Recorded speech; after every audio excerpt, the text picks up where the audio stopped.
Yeah. Hey, I'm back in my bag, I know they missing me. Ay, you know I go hard until they finish me. Ay, I wake up and grind, they try to limit me. Highway to heaven, you know we by high intensity. That's right. I'm back in my bag, I know they missing me. Ay, you know I go hard until they finish me. Ay, I wake up and grind, they try to limit me.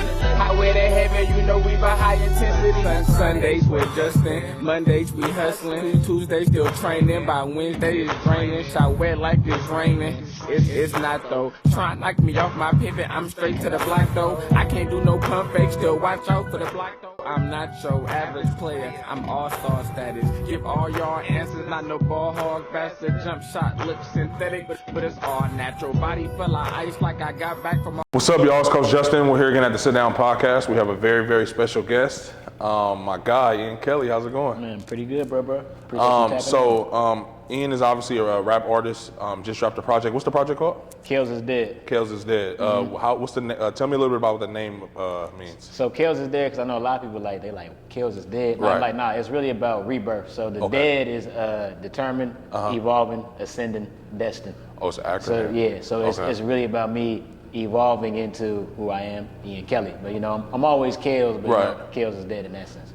And then, so how many projects have you put out? Oh, that's a great question. Altogether now, I want to say 7 altogether. 7? Mm-hmm. And then how long have you been rapping? Man, I've now been rapping over a decade. I want to say about like 11 years, yeah. That's crazy. Let's talk a little bit about the album before we get into like your story. Okay. I've heard the album, obviously. There we go. I love the album. There we go. I just want to start it off with that. Like, it's fire. Lyrically, bro, you're a beast. You are a beast. And I was surprised. You guys will find out later how we know each other. I no disrespect when I say I was surprised, but you'll find out later, like I said, how we know each other, and then you'll see why I say I was surprised. Right. So let's start off with like the first track. Obviously I know the intro, but let's start off with the first track because I hit you about that one. Yeah, for sure. It's called Misunderstood. Yeah. And then this is obviously when you hear Misunderstood, we think about Wayne, what he did with that sample. Mm-hmm. So when let's talk about that, and I'll tell you my response to it. So when I first heard the beat, I instantly wanted to get on it because of Wayne. Like right. As soon as I heard it, I was just like, oh yeah, no, this is gonna catch people's attention. Right. But then the way Eric flipped it and made it kind of more amped, I was like, all right, let me drop something so it catches their attention, like whoa, and then bar them up because I know that's what they're gonna be looking for. Because you know Wayne was bars crazy all day long. Facts. Yeah. And then, so who made that beat?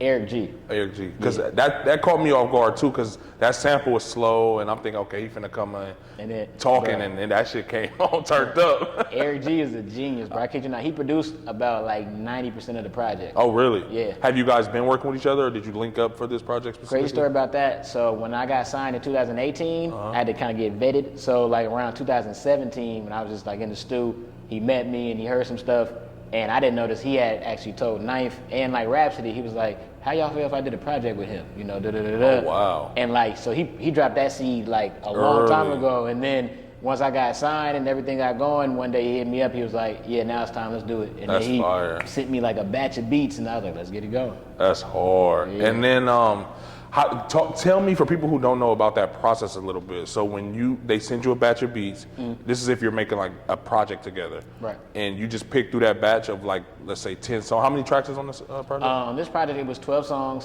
but I know like Eric G sent me a batch of cool about like probably like 15 to 16 beats. And honestly, it was just like that because, you know, he was in Seattle and I was in North Carolina at the time. Okay. But, you know, a lot of times when we're at the studio, you know, like Knife will be there, Cash will be there, E. Jones, Crisis, and they'll be there like making the beat there and you hear him cooking. So it's kind of like whoever in there first, kind of like first did. And sometimes you get lucky, bro, where you be like the only artist in there, you know, and then other times you feeling like, they're like, that's already taken. So. Yeah, no, that makes sense. Another song, how many visuals do you have for this album? Project, I'm sorry. I actually have 4. And I'm working on a couple more to see if we can kind of like fit them in there too. What, can you name the 4 or no? No, I'm gonna roll them out for y'all. Okay, for sure. Which ones are out? Soul of a Man is out right now, so you can find that on YouTube and Vivo. Bro, that video is fire. What was how did the snake scene happen? Bruh, let me tell you about the goddamn snake. All right, so snakes, bruh. The whole time I thought, you know, my homegirl with the snakes on her neck, like my Asian homegirl, I thought she was gonna be in the tub. Because when I got the storyboard, so you feel me, on the way up to the thing, I'm like, oh, how you feel about snakes? Are you cool with that? And she was like, yeah, I'm a little nervous, but I should be good. I'm like, you're gonna do great. You know, not knowing that 5 minutes beforehand, like when I get there, they're like, all right, so Ian, you're gonna hop in the tub, da da da da. And the way the director said it, bro, he was just so smooth. He just dropped it in there like, Ian, hop in the tub. All right, you guys go do that. I was like, whoa. So at that moment, I'm like, you either love it or you don't. So you know, I hopped in the tub. That's fire, bro. And then no lie, bro, it was kind of calming after a while. But I will kid you not, my legs was stiff. Like I think that's the stiffest I've been in my life. You didn't want to move for 45 minutes, bro. Like you look hella comfortable though. But see, once they kind of got around here and it was just on my legs, it was kind of calming, bro. Like they just kind of like felt smooth on me. You were feeling their energy. Probably. I was feeling their energy. And I was just like, I'm like, well, just be confident with it, you know. You'll laugh. Only time in the video you can kind of see me a little scared. The snake had went up here. Oh, I gotta watch it. And I wasn't planning for that. It's a little split, like, but I let everybody know that. But like, it came up here, and I was like, that's the only time in the video where it's that's like, hella funny. Yeah, bro. So how long did it take you to shoot that? You said you were sitting in a tub for 45 minutes, but yeah, I'm just trying to get an idea. I don't know how video shoots work. I've never been to one. No, a good video shoot is almost all day. Really? Yeah, but no lie, that one was a solid 6 to 8 hour day, I want to say. Yeah, you feel me? And first, you know, we had to kind of drive up there, so it was drive an hour and a half to get there, you know, just at the nice spot. And then we sat there, got dressed, just did different shots. Like, the thing about when you shooting, like, you want to do multiple shots. You get multiple takes, make sure you get all the angles you want to do.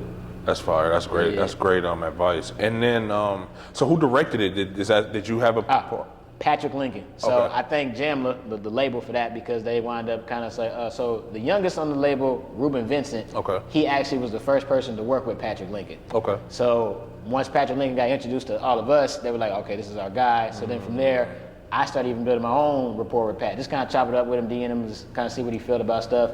And no lie, like, Pat was gung-ho. Like, moment that he heard the song, he was like, oh, I got it. So Let's talk about that. What's the inspiration behind that song? So honestly, bro, when I heard the James Brown sample, that's when it kind of really hit. Like, it was just kind of like Soul of a Man. And to be real, bro, it just kind of took me and it just brought me back to a time where I lived on High Street with my moms. We lived kind of like across the street with like Fremont. And I just remember like just seeing different things and hearing different things. And then like a couple times having like sleep on the floor because different situations. And I just remember like, as soon as I heard a beat, that's what I felt. As soon as I heard the beat, it brought me back to that. It was just like black. It just felt black and like, let them know what you're going through, but let them know that like, this don't define you. And that was the first thing I heard. That's fire, bro. The craziest part about it though, bro, so like at the end of the song where I said like, you know, like here to show you I'm the man. Right. I had no idea, like it didn't hit me until later on, like the sample was a man's world. Oh shit. It didn't hit me till later on. So when I said that line, you know, be the man, and then I listened to the song, it's a man's world. I was like, well, that aligned That's hard. perfectly. Yeah, that's fire. I want to ask you this about your writing process a little bit, if you don't mind sharing. Do you hear a beat and write a verse, or do you just write verses and then apply it to a beat? I'm not gonna lie, bro. I write like every day in different type of forms, in different type of ways. Can you explain? I learned earlier that so when I used to have this grocery store job, I realized that I get in trouble if I have my phone out. So you feel me? The more I have my phone out, I get in trouble. So I learned that when I'm doing stuff, I practice like bars just in my head, just kind of like memorizing, like almost kind of like spoken word, just kind of memorizing something, and then sometimes I'll carry it to a beat, or sometimes like I'll just let that just be something without a beat, you know, just kind of like keep my mind active. But then when I hear a beat, I usually like to try to have a melody first, or try to like have a hook. But I kid you not, more recently I'll hear beats and I just start going, and then it's kind of like I feel kind of like how Basquiat is with a paint dress, or like even Eric G. You said that. Yeah. What was the line? Or was it Picasso? No, it's Basquiat. Okay. Well, I can't. That was Soul say of a Man, huh? That was on Soul of a Man too. So we can break this down. So Let's do it. Kells is there, right? Uh-huh. Basquiat, when he was around and was like kind of growing like in his own claim to fame, he used to actually work with another artist. I want to say the artist's name was like D.E.A.D, and pretty much their whole thing was called Samo. Samo stood for same old shit. Okay. But like they were riding around town like Samo. But then when they were disbanding, they put, all right, well, Samo is dead. And that was them transitioning. Rebranding. So That's where I got that. So Samo Is Dead, after they did that, is when he became John Michelle Basquiat, and the other dude became his name. Mm-hmm. Oh wow, bro. So that's why I took it like that. So that's. You want to know where I thought you came up with it? You're probably gonna guess. De La Soul? No. Where? Because the R. Kelly situation, so you just didn't want to call yourself. You know, I know it's hella funny, but in the far back of my mind, I thought about that too. Okay. Now, in the far back, like that wasn't like something, but that was gonna be one of them like little but Right. also like we Yeah, don't kill that. it's just like a double win. Bro, funniest shit ever, bro. So the day I got signed, like the day they like let me know like let's do it, I was like bet. The next day, R. Kelly dropped that song, I Admit It. Part of the stipulation of me getting on Jamla was changing my name. So they made me change my name, and then the next day he dropped that weird ass song. So it was kind of like a good thing. Yeah. That's fire. So that's like you referenced that multiple times. Let's talk about that being signed. First of all, congratulations. That's dope. Thank you. Let's talk about that process and like what that was like. How long did it take you to become signed? How long were you rapping? So you got signed in 2018? Yeah, 2018. I got introduced to Jamla in 2016. Shout out to my big brother from another GQ. Okay. Oh yeah. Quentin Thomas. Yeah. So, I gotta get him on the show. Come on, bro. Next time you out here. But he's on the album too, right? Yeah. Okay. Yeah. On The Passionate. Yep. Him and Ruben Vincent. But he can spit too, bro. He can spit. Bro. Like I gotta re-listen to that song because I want to see who came harder. I'll tweet y'all. I'll tweet y'all. But no, like so in 2016 though, like Q actually kind of started something called One Day Soon, which is ODS, and that's a collective of engineers, producers, and me and Q are artists. And he wanted us all to kind of meet Jamla because he was already signed. So we went out to North Carolina in 2016, spent like a week there, and that's where I got to meet like Ninth and got to meet Rhapsody and meet Crisis and. You say these names like they're not big dogs. I mean, but I only say that because I feel like names like a Rhapsody, probably more recent, is becoming more mainstream and popular. Ninth, same probably. Right. Is becoming more and more. But people who know that these are some big time names. Yeah, like trust me, when you in music, like you definitely know. But, exactly. But I kid you not, bro. Like man, this cool people. It's family. Yeah, that's like fire, bro.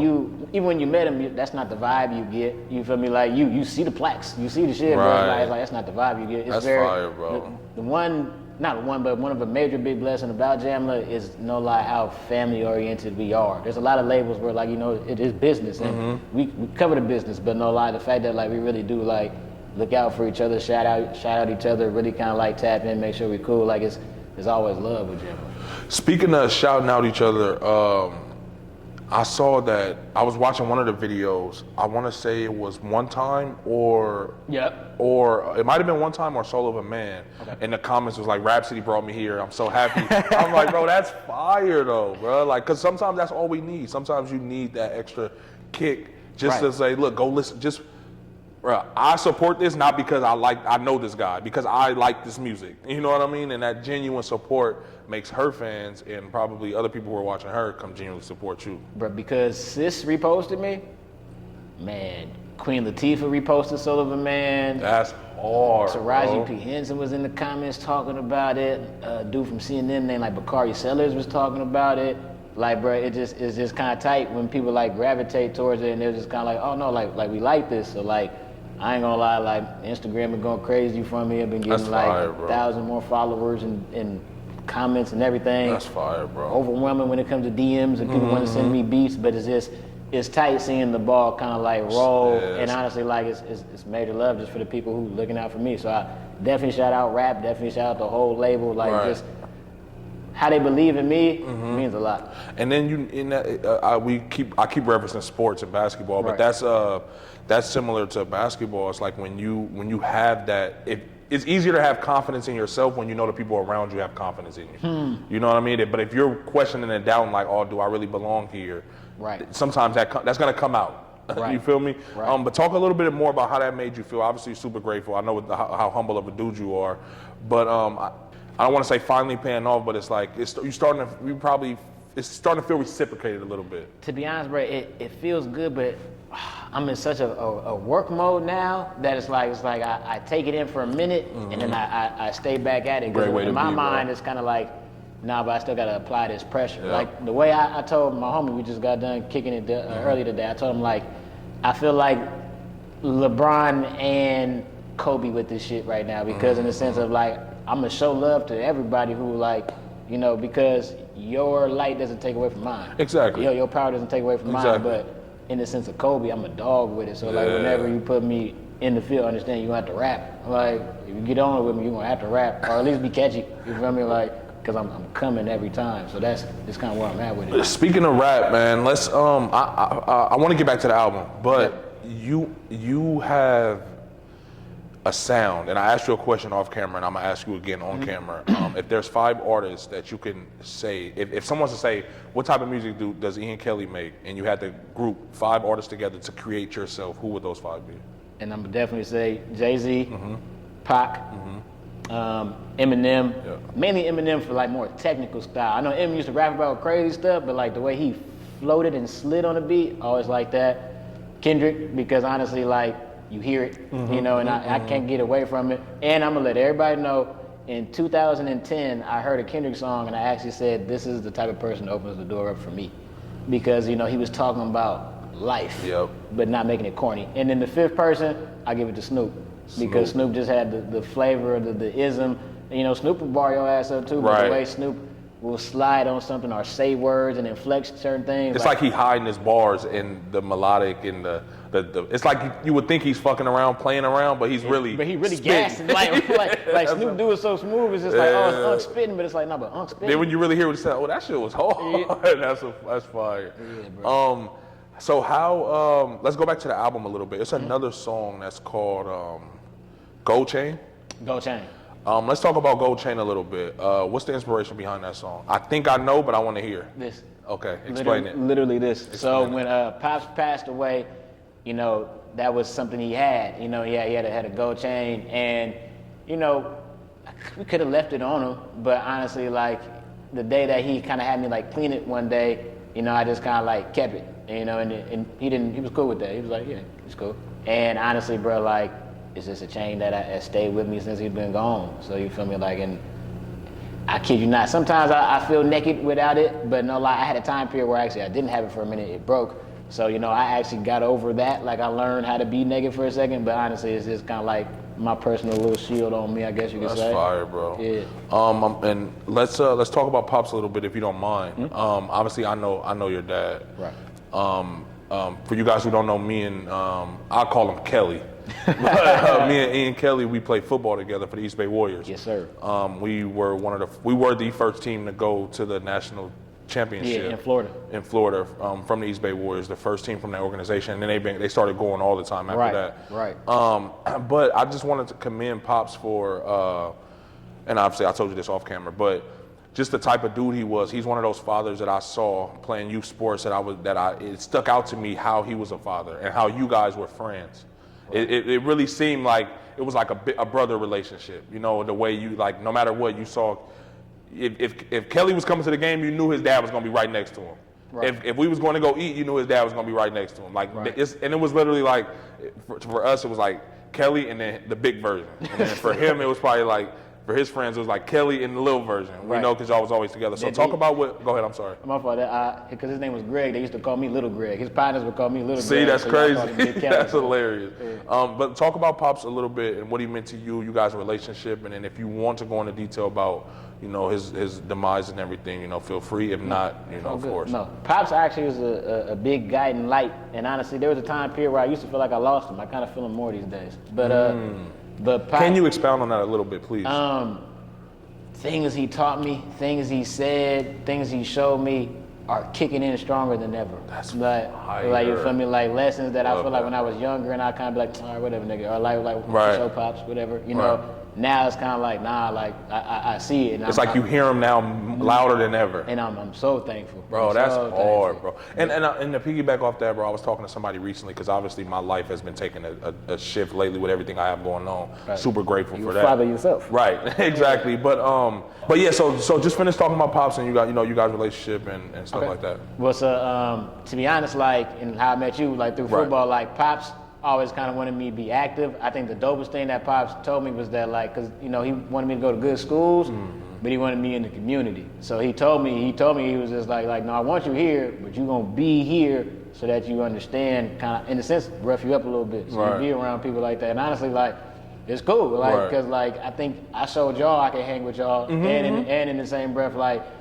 I knew I could go with these scholars and pick up game. I kind of feel like I infiltrated. Right. Yep. And so, but Pops, no lie, he was just put me on game to a lot. He just really he cared a lot about me. And I think that caused him to put me on so much game and always want to be teaching me. Like I had a teacher 24/7, you feel me? But then what was tight was seeing what he was passionate about. He loved y'all. Like, you know, of course I'm his son, but he loved y'all. He like, even when I got out of the Warrior system, he was still coaching. Oh, really? For a second. Oh, I didn't know that. Oh, wow. Yeah, so you feel me? Like he really was embedded in community, wanting to help out. It takes a village. He was a mortgage broker, but he used to like taking stuff that was more community-based projects. You know, when times got harder, he tried to go more commercial routes and different things, but I think that caused more stress on him sometimes. But like, when it wasn't always just so money-based and he just was stable, you feel me? Like, he was kind of working more around, like, you know, community-based stuff. He wound up getting sick once I kind of got out of college. Okay. So I had graduated 2012, and then, to be real, it's also interesting, Pops knew he was sick and didn't say nothing. He actually knew he was sick when I was in college. Okay. And he didn't say nothing because he felt like that was gonna kind of like throw me off. And I was a little upset at that because I'm just kind of like, well, bro, you could have got some help or we could have did something else. But like, he chose the route he wanted to. But then, you know, I could tell that like he really just wanted to see me shine in the right way. So all he wanted was for me to be focused, so I could graduate, he could see me graduate. And that also said a lot about him, was just that he never ever wanted to knock me off of what I was doing. And I think even a step further, and of course I don't want to speak for him or anybody else, but I just think that sometimes when you're put in those type of positions, he cares so much about your well-being that he's scared of how you're going to take this news. So with that being said, he's like, okay, I don't even want to give the chances of me deterring him and his goals or take away from the greatness that he's doing. We'll deal with this later on. I can sustain this on my own.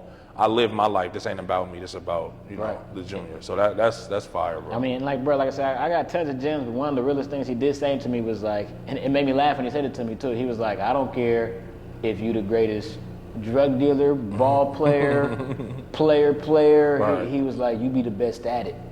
And you work to be the best at it. Facts. And, you know, that was just the mentality I had. I think that's why when we was kids, I went hard as a kid. Because he was telling me, like, you work on being the best at it. So that's the same thing I take now with, like, music. Like, you gotta be confident with this music shit. Yeah. You feel me? And it's not a cocky thing. It's really like, you gotta know yourself in this, because people will break you down easy. Like, you know, people will tear you apart.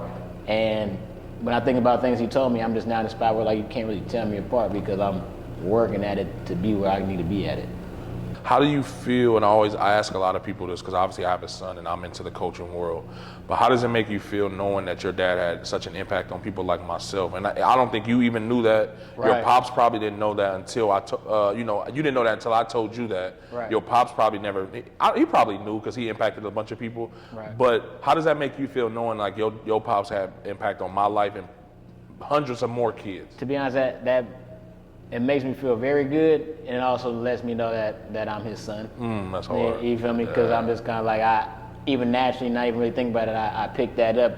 You know, the same thing that he did, just not thinking about it, I picked it because I was a therapeutic behavior specialist working with kids for a second. Really? Yeah, I was in the Contra Costa County, like, working with them, and I had a job as a mindfulness trainer in Oakland, so I worked at Lafayette Middle School, and now I think it's something else in West Oakland Middle School. So some of the kids that are at MAC, like, I know a couple of them, and a few of them, stuff like that. So yeah, like, he laid down a foundation for me. I just kind of took it on one in a different way. And like, you feel me? Like, for me, music, I feel like, is my healer, and how I can really touch more. So you feel me? Like, I get in my community, I do what I can. You feel me? I'm 10 toes down with it, but I feel like I can heal with this. So that's hard, bro. That's why we going hard at it. Let's talk about, what was the song with you and Q? What was the song called again? The Passionate. The Passion. What's the inspiration behind that song? You're gonna laugh at this, and when they watch this, they're gonna laugh at Okay. this. So one day, we was all like, I was working, I think I was doing Instacart or something, and Cash had sent like a text in the group chat, and it was just like, So the only rapper we got on the squad is Ruben, right? And so I could tell he was trying to like, but at the time I was like, nigga, you got me fucked up. Like in my mind, I'm like, I'm over here driving, doing this. I'm rapping and driving. I'm dropping off groceries and rapping. And I'm like, hold on, bro. So then, as soon as I saw that text, I stopped my Instacart and I said, bet. Went to the stew, and bro, I think I knocked out 4 that night. Just on some, just kind of like nah. You accepted that challenge. Yeah, he knew what he was doing. But then I thought about it later on too. I was like, he knew what he was doing. I was in it. I'ma show your ass. Yeah. But in the same breath, I'm like, I gave him what he wanted. Like I gave He him. got me. That's hard though. I like that. That's fire. So when you do a song with another artist like that, and it's your song, and you do you send it to him? Did you guys send the studio together? What was dope about that night, I was just so like amped up, energy based, and like I was running back from room to room, like writing, doing different things. Ruben had been in the stew that night, so like I was like rapping to it, and he was like, bro, he was like, can I get on this? I'm like, yeah, it's good. And then no lie, Q was in the stew too. I think he was in the other room, and then I was just like, yeah, bro, you should get on it. I forget if he said, can I get on it too? But we both were just like, it's Gucci. And honestly, it just flowed naturally that way, just because it was just kind of like boom, boom, boom, boom. So just like we knocked that song out like quick, just because like everybody was really like amped up into it. That's fire. When you do a song like that, do you give them a concept, or do you just let them hear your verse and then you tell them to follow it, or you just give them free reign? You know, honestly, I think it all kind of depends. I think when you heard the hook, you know, I didn't even really need to say a concept. Right. Like as soon as they heard it, they was like, okay. Okay, we know where you going with that. Oh, you in that bag? Okay. I was like, okay, well, here we go. But you know, like every now and then, you know, you kind of like you might want to talk out like, all right, so what y'all want to talk about on this song? Right. You know what I mean? Like, and I know, I think Q and Ruben did that for one of the songs on Ruben Project. I don't know if I'm correct, but I feel like I think they did that where it's like, what's the concept? Let's do it like this, and then That's you know, hard. Mm-hmm. Have you ever done a song like the Styles and Jada style? Like. I have done some songs like that with people, but honestly, like I wish more of those would come out. Like no, like me and Q got a song like that where it's on like 2/4, you know, going back and forth. Yeah, doing stuff like that. But honestly, like, nah, I do want to do that more one day with somebody. That's hard. Yeah. Have you ever done like a project with another artist? White Dave. I've done a joint project. Me and bro actually have 2 out. So we got Rec Center and Rec Center 2. Okay. And honestly, in the tug, we're working on Rec Center 3. But no lie, like. We both been working, so I know bruh started kind of like in his career going up in this way, right. And then I started going up in this way. But we still talk like weekly. That's what's up. So now now we just plotting out when to drop that. So yes, okay. That's the only other artist I have done stuff with, but other than that, I haven't tapped in with nobody else really. Okay. If you had to pick your top favorite 3 songs on the album, what would they be? The project. I'm sorry. I keep calling it. It's good. Man, it'd probably be Make Room. You were spitting on that. Gold Chain and Repaired. Actually, bro, I ain't gonna lie. It might be Make Room or Tiny Caesar, one of those two. But then Gold Chain and Repaired for sure.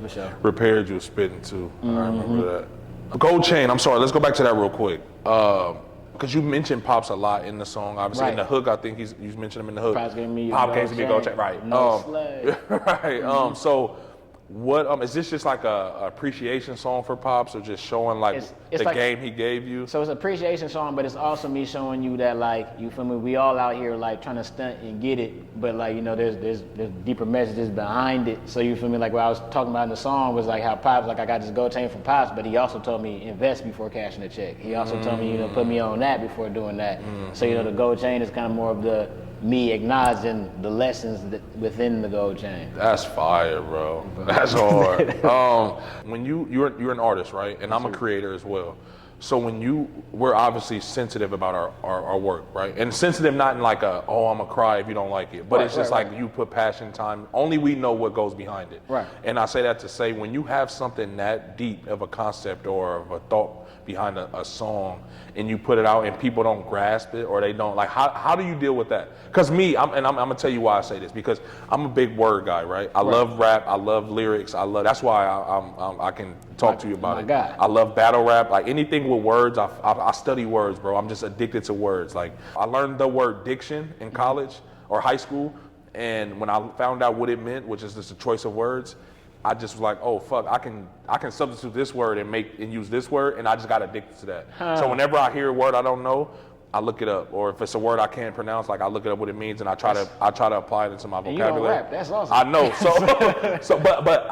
So when I'm listening to music, I listen to it in a way like if I show you my playlist, bro, it's R&B, because of a lot of country music, a lot of music like you make, because I'm listening to what you're saying. So I say that to say when you have something that intricate of this, like Pops gave me a gold chain, but you're literally saying like Pops gave me the game. This is literally a symbol of saying, it's a metaphor pretty much, like it's metaphorical. Not everybody can grasp that. Is it like a game you play with? Like how do you process that, if you don't mind explaining? Man, I ain't make it for everybody else. Okay. I made it for me. It's a sticky game with that, trying to make stuff for everybody else and making stuff that's like mainly for you, or like what do you feel like is you. It's like you could get lost in the sauce and caught up in that, and I'm just in the point where I realize that like if it's good, people take it in. Soul of a Man was a single and had no hook, and people don't even think about that till I say I didn't think about that. There's no hook, so that means like, bro, you rapped your ass off on that. So you feel me, like if you're giving people, you know, like music, like they take it in. So with a song like that, honestly, like if it comes from the heart, bro, I put it out. I don't really think about it like, oh, I hope they like it, whatever. If it came from the heart, I put it out. So it's kind of like, yeah, it is for y'all, but in the same breath, it's for me. It's therapeutic. It's just release. Just get these thoughts out my head. That's fire, bro. And it's crazy because I just recently launched my my marketing and consulting business, and it's called Pushing My Pen.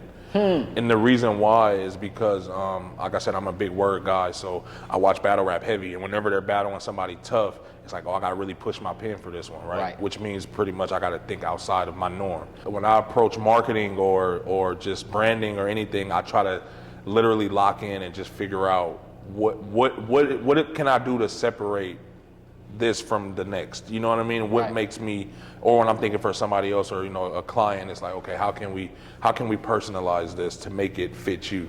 You know, and I tell people, and you can apply this if you want, like say for art, for instance, right, your music, right? And this is how I pick my new artists that I listen to.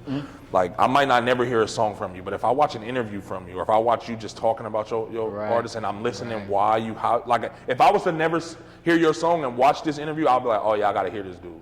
But that's you know what I mean? Just because of how you approach it, and I'm a big metaphor guy, bro. Everything I do is metaphoric, bro. No lie, bro. I peeped that a lot with Nip, when Nip passed, because me personally, that's where I got it from. I swear, that's so crazy, bro. I already was a Nip fan, but a lot of people don't know is that like before I even like got the ball really rolling, like I did like almost like a Nip EP. Like I think I forget what mixtape it was, but I took like 6 of his beats and rapped on it. Oh, I gotta hear that. I just never dropped it. Oh, okay. Do you have it still? No, it's wow. like it's like I would love to hear that. It's like somewhere deep in some vault, but like it was tight to see how, well, it wasn't tight to see him pass, but it was tight to see how many people gravitated when they started seeing how he spoke. Yeah. Because no lie, like I already was a fan from the music, and when he spoke, I was like, yeah, he talked about it in the music if you listen, if you really listen. So, and I was going to ask you that when I was asking about your inspirations, because it's you're taking like a hood view, like you're taking hood experiences, but from a different viewpoint. And you're extracting it. Like, it's weird, like how I process your music, and me knowing you, it's like, oh bro, this shit is amazing. And you know what I mean? Like, and see, for me with Nip, it was, I moved to LA like 2011, 2012, and they heavy Nip. So I'm like, who the fuck is this Nipsey Hussle dude? And that's how I got into Nip. And then when the whole $100 mixtape and the $1,000 mixtape, I'm like, oh yeah, this dude is different. And then just hearing him speak, and like I say, I'm a speaker. Like if you can captivate me with your words, bro, I'm all in. I'm all in, and that's what Nip would do. I was like, okay, yeah, this dude is different. And to tap in on that, because like you gave me a top 5, you gave me a top 10, Nip would go in there. Right. But no lie, bro, I think, and I appreciate you saying that, because with me, it's just like, I understand the tide, I understand the environment we in. Like, we home with the pimps and the players. You got a lot of Mac rap, a lot of gangster rap, But I realized, like, I know who I am, and I know where I'm at. You feel me? And I've met these characters, but I gotta be me. So that's why when I rap, I don't try to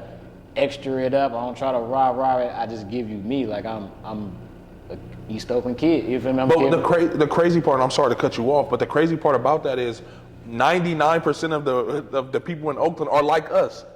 So you're rapping and that's why I gravitate to it and I love it because you're rapping my truth. Like I feel you. Of course, I probably was a little bit more involved in some of the stuff, but for the most part, that wasn't me either. Obviously, look at me now. You know what I mean? But yeah, that's fire, bro. That's fire. I love that. That's and a lot of the way I look at life, bro, like you learn lessons from everybody. Like right. It's good to be balanced. So you feel me? So I'm thankful for times of darker times or being at functions or getting shot at and different type of shit. Like, you know, I'm thankful because I'm here, but also just kind of like it gives you perspective on a lot of different type of shit that some people don't even think about or go through. Right. You know, and honestly, that's why it'd be tight when I do meet people from other places or even like other hoods or different type of situations and cities because you start seeing the comparable factors and things that kind of like, oh, like, okay, like it's like the that over in Jersey, yeah. or it's like that in Maryland, or like, okay, exactly. Like, you start No, that's hard.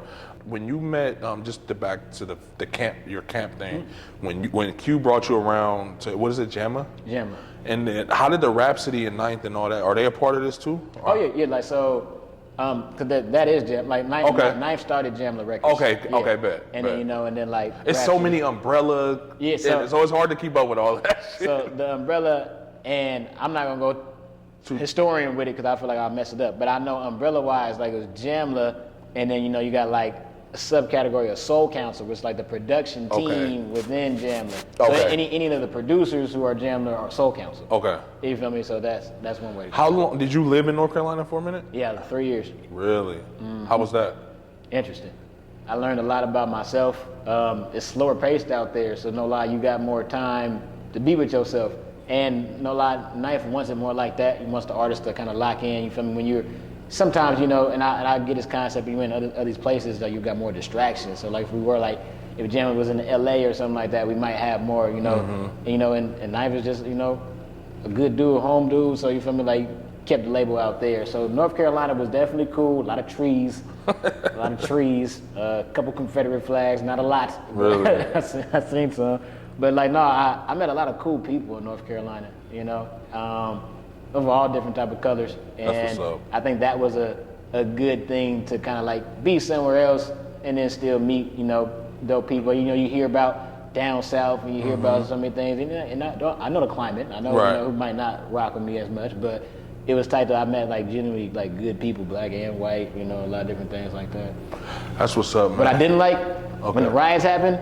Out here we was mobbing. Out there, I don't feel like it was as, you know, turned up, and that's where I can see the difference, you know, or something like that. Riot happened, but like it's a whole different feel compared to what I saw going on out here, different things like that. So stuff like that, I do acknowledge.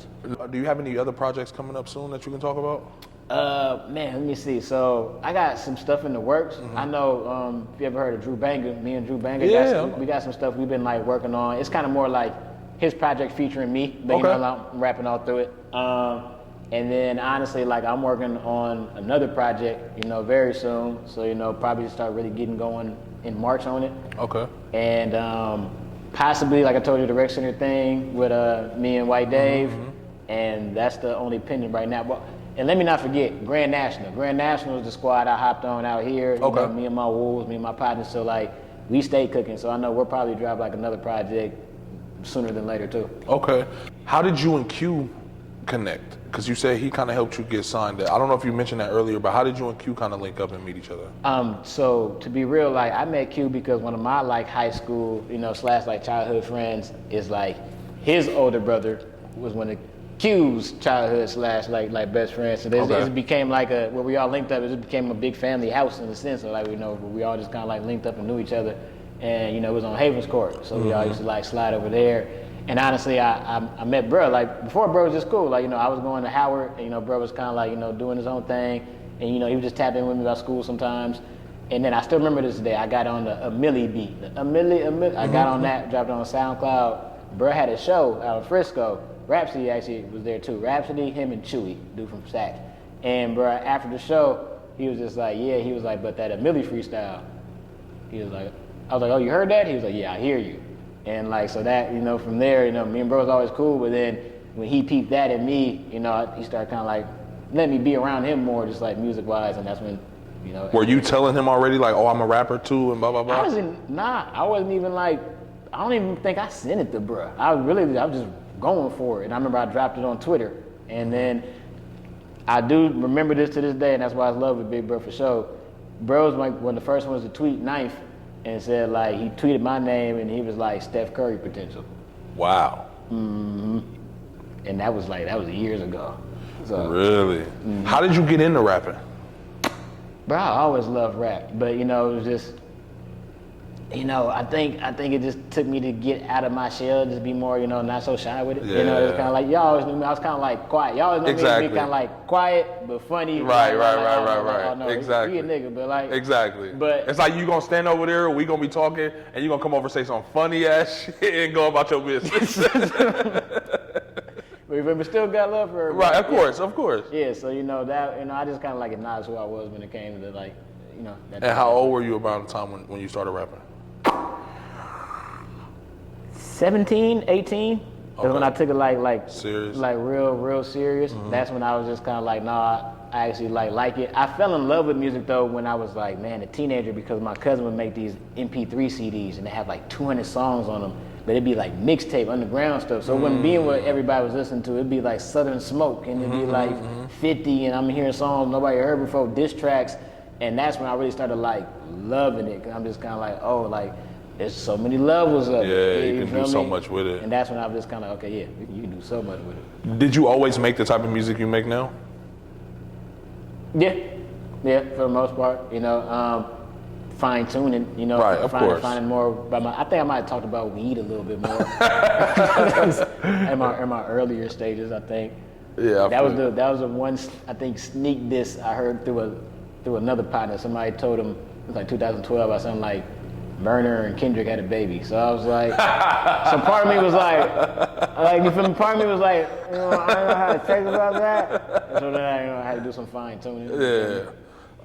And then was there ever any time you had like a mentor of any type that helped you fine tune?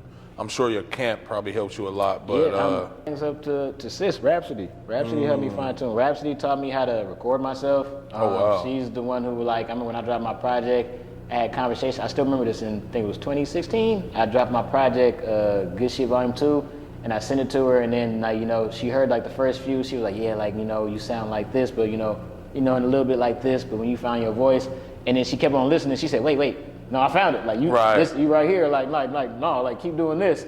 So like it was tight, kind of like getting that like already back then to kind of help me bounce She forward. can rap her ass off, man. Yeah, it's nasty. It's quite mean. So, bruh, I still remember to this day when I was out there, we got on the song, but I didn't know she was getting on the song. Like, I think Crisis had a beat. Was it Crisis? I think it was Crisis or Jones. No, Jones had a beat. E. Jones had a beat. Knife heard it and was like, Kells, get on this. So I was like, all right, bet. So, I got on the beat, and bro, I lay it down. I go back in the studio, and I'm writing some more. So I'm like, all right.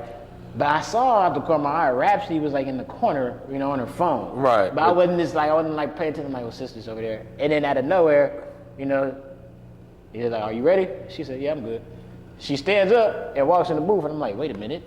I'm about to get a rap verse? And bro, she got on there. And yeah, I got dog walked on that for sure. I didn't even know she was gonna be on it though. Yeah, you would have had a different approach. But she was gonna dog walk me at that time, regardless. Right. For sure. So that was a real type of moment where I'm like, that's tight. Like I'm watching somebody elite, and they just got on my track. Right. So that's dope, bro. That's dope. How did the one time thing come about? That you spit on that too. Man. So one time, kid you not, we were actually getting ready for Kells is Dead. Okay.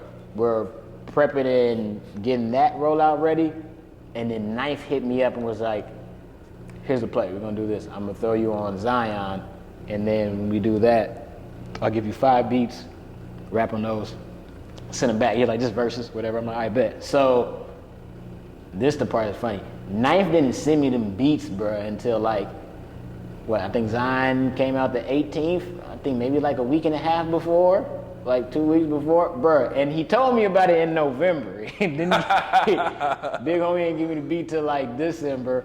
And then honestly though, bro, as soon as I got the beat though, I was just like locked in. Cause I as soon as he hit me up and told me that, like it clicked in my mind. I'm like, you in go mode, so it's time. So I'm like, whenever you send them, so you ready. So I want to say he sent them on a Wednesday. I heard him on Wednesday, started writing on Thursday, finished up on Friday, recorded Friday. that's why I was able to drop a line about Tiny Lister in it, because, you know, for me, he had just passed, and I was already in the middle of writing when I found out, and I was like, all right, I'm gonna do my shout out. That's fire. How long is usually your recording process?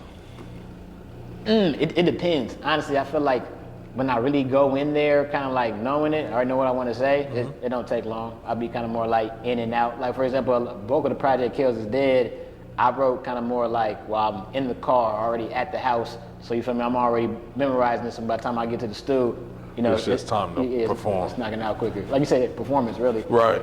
That's the biggest thing that I will say for a lot of artists that you don't realize until you really start repetition. It's all performance. It's booth performance, you know, performance on outside stage, the booth, on stage. Like, you gotta know how to perform. Social media people, performance. Social media That's a performance. fact. Like, you know, you gotta know how to really kind of be confident and do this. So, Yeah. That's what's up, man. Is there anything that we missed, bro? This is a fire conversation. I fuck with it, bro, It's for real. love. Is there anything that we missed that you want to touch on? Anything you want to shout out? Oh, I can tell you something about Repair. Let's do it. A couple of them lines in Repair, especially when you hear about me talking about, like, you know, hope you get out of prison, see your son. Talking about Low, Marley. Really? Swear. Yeah, that's who I thought about when I wrote it. I just never seen him in the project. I ain't seen him in the project yet, but I told C-Head the same thing. But like, yeah, when I wrote that, like, he was the person that popped in my head. Bro, that's hard, bro. That's hard, especially because I talk to him often, and that's what he talks about. That's fire, bro. You a real dude, man. And then it's crazy because, like, me and bro have had, like, you know, a few convos. Like, Right. it's not. I'm not the type to ever fake the funk, make extra on something. Some people be like, "Oh, bro, that's my right. every day." As family, because I know bro from like past, but like, you know, we hadn't talked it up in a It's minute. the same. It's all our relationships, bro. Yeah. So I know, because I mean, obviously, I feel the same way about you. We don't talk all the time, but it's no love lost. It's never going to, you know what I mean? Like, no matter what you got going on, I'm going to support. Like, when I I'm going see to want the y'all- best from you. Exactly. We all, but that's a real family, though, because we don't have to be the best of friends kicking it every day, as long as we got that genuine. I almost prefer that. You know what I mean? We all grown men. We all got our life, obviously our careers and stuff, so Right. we don't really have the time. His situation, you know, is what it is, and, you know, he'll be home soon, so that's good. And the good thing about Lowe is, I was just talking to C-Head about this yesterday, is no matter his situation, man, when you talk to him, his spirits are always high. You know what I mean? He's always gonna he's always telling me, like, oh, I can't wait till I get out and we're gonna be on this. And, you know, and it's like, you would be expecting it to be the opposite. Like, damn, I'm in here, y'all out there doing this. But he's like, nah, like, fuck that, nigga. You like, he's telling us that we're inspiring him. That's what he tells us by watching. And that's what I love about bro, and I could peep that even just when I tap in with him and talk to him. Even when I sent him that one picture, it was like a Pop Warner picture. It was on the team. I don't think he was on that team. I think he came like the year next year, after. Yeah, but like, you know, he was even like, he was juiced about it. And it was just tight seeing that. That's feel fire, me? bro. Yeah. That's hard. Man, well, that was a dope ass combo, bro. Is there anything else that we missed, you think? Only thing I want to say is, man, shout out to everybody who helped kind of get me to this point. Yeah. So, and I probably start saying this more. Without ODS, I don't get the Jamla, and without Jamla, I don't understand what it is to build a tribe with having Grand National, who I'm with. That's so fire, bro. For me, I appreciate that. It's kind of like everything coming full circle. And be lookout for new music. Yes, sir. New video on the way. Video that is gonna drop, Repaired. That's the next one. Okay. Do you know when? Don't know the exact date, but it's coming soon. Soon? Okay, Yeah. for sure. I salute, bro. I love you, man. Continue to be you, bro. Continue to inspire, bro. Continue. We watching. Even if we ain't tapping it, real shit. We all watching. Like I said, before we cut, how I got into, I told you this on camera, but how I ended up finding out you was rapping. So I was in a group chat with E, Miller, all my partners, my guys, right, family. And they talking about this mix. You had just put out a mixtape or whatever, and they talking about it. Oh, did you hear his mixtape? It's fire. And I'm just like, whatever. And then they put the cover art, and it was you on the cover art. Or somehow I saw that it was you. And I'm like, what the fuck? I know this dude. Like, I used to play football with him. That's my guy. And then so I followed you, and then now ever since I've been following your career. So I say that to say, bro, keep pushing. It's only the beginning, bro. You got our support. I believe in you. You can rap your ass off. Appreciate it. I want to say thank you for this, first of all, because I've been waiting on Boogie to drop. And I'm getting pissed off at Boogie because he haven't dropped. But your album that you just put out, bro, it can hold me over till Boogie drops. Bruh, Real that's shit. love. Because I really, Boogie is one of my favorite new artists, bro. And his Everything's for Sale album is one of my favorite. No, mine too.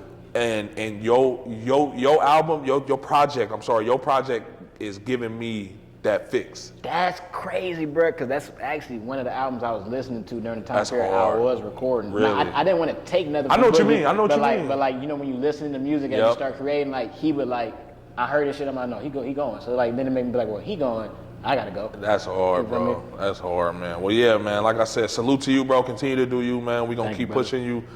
The sky's the limit, bro. Appreciate Can't it, wait brother. to see you on those big screens, man. My man, my man.